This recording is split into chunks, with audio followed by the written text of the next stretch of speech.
గత ఏడాదితో పోల్చితే ఈసారి ప్రభుత్వ కాలేజీల్లో ఇంటర్మీడియట్ అడ్మిషన్లు ఎక్కువగా పెరిగాయి. దీంతో ప్రైవేట్ కాలేజీల్లో అడ్మిషన్ల సంఖ్య భారీగా పడిపోయింది.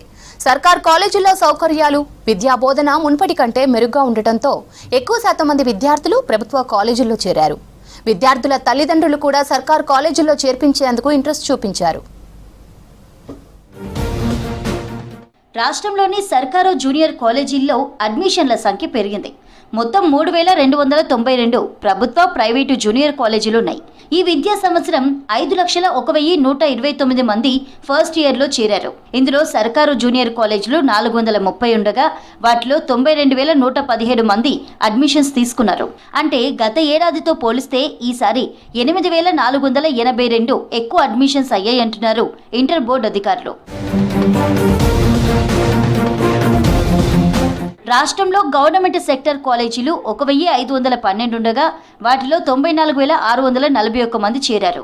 ఈ కాలేజీల్లోనూ గతేడాదితో పోలిస్తే 6,846 మంది స్టూడెంట్స్ పెరిగారు. అదే టైంలో 1,350 ప్రైవేటు జూనియర్ కాలేజీల్లో అడ్మిషన్లు తగ్గాయి. గతేడాది 3,39,176 మంది చేరగా ఈ ఏడాది 3,14,371 మంది మాత్రమే జాయిన్ అయ్యారు.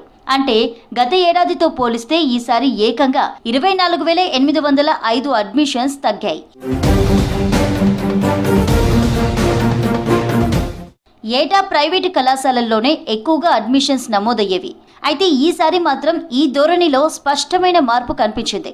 ప్రభుత్వ కాలేజీల పట్ల విద్యార్థులు, తల్లిదండ్రులు మొగ్గు చూపించారు. సర్కారు కాలేజీల్లో వసతులు, కొత్తగా జూనియర్ లెక్చరర్లను నియమించడంతో పాటు ఫిజిక్స్ వాలా వంటి కార్పొరేట్ సంస్థలతో జేఈఈ, నీట్ కోచింగ్ ఇప్పిస్తుండడమే కారణమని చెబుతున్నారు అధికారులు. మరోపక్క సర్కారు గురుకులాల్లోనూ క్వాలిటీ ఎడ్యుకేషన్తో పాటు క్వాలిటీ ఫుడ్ అందిస్తుండటంతో వాటి వైపు పేరెంట్స్ మొగ్గు చూపారు. ప్రైవేటు కాలేజీల్లో భారీగా ఫీజుల వసూళ్లు, కార్పొరేట్ విద్యా సంస్థల ఒత్తిడి ప్రచారంతో ఆయా కాలేజీల్లో చేర్పించేందుకు పేరెంట్స్ ఆసక్తి చూపించలేదు. సర్కారు కాలేజీల్లో మరింత వసతులతో పాటు క్వాలిటీ ఎడ్యుకేషన్ అందించేందుకు రాష్ట్ర సర్కార్ సిద్ధంగా ఉందని తెలిపారు ఇంటర్మీడియట్ బోర్డు అధికారులు.